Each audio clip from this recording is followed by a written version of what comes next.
Joining me right now is Alex Epstein.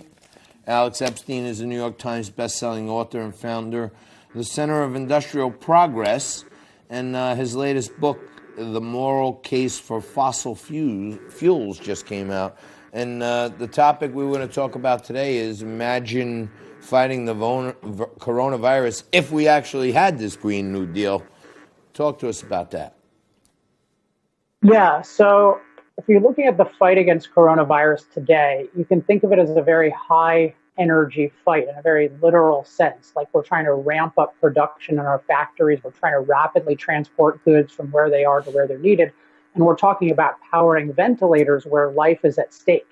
And yet what the Green New Deal is saying is we should abolish fossil fuels and nuclear, which are our sources of reliable energy, and we should be forced to use almost 90% solar and wind.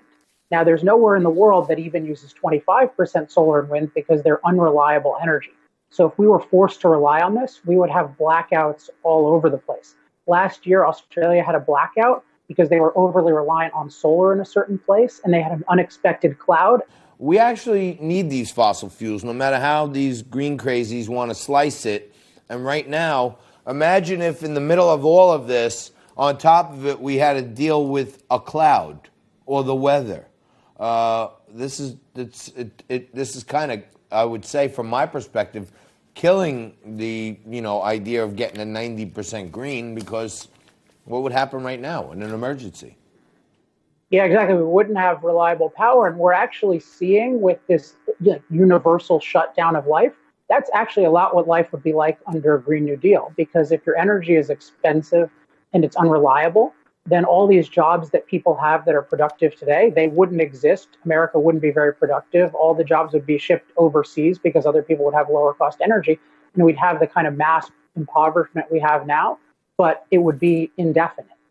And being that there would be no planes, no trains, only electric automobiles, we'd probably be spending a lot more time at home because we'd have no way to get to places other than walking or horses, I guess, back to the old days.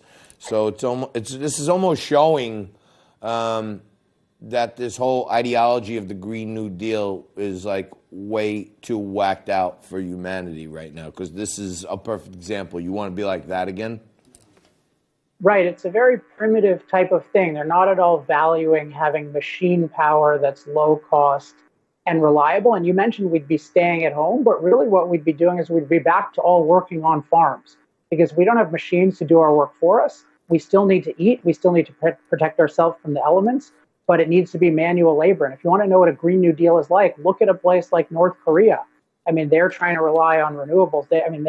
That's a place that has very little machine power. And it's true of the rest of the poor world. So most of the poor world, if you look at China, India, they're using a lot more fossil fuels to get a more advanced way of life, and they're not going to stop.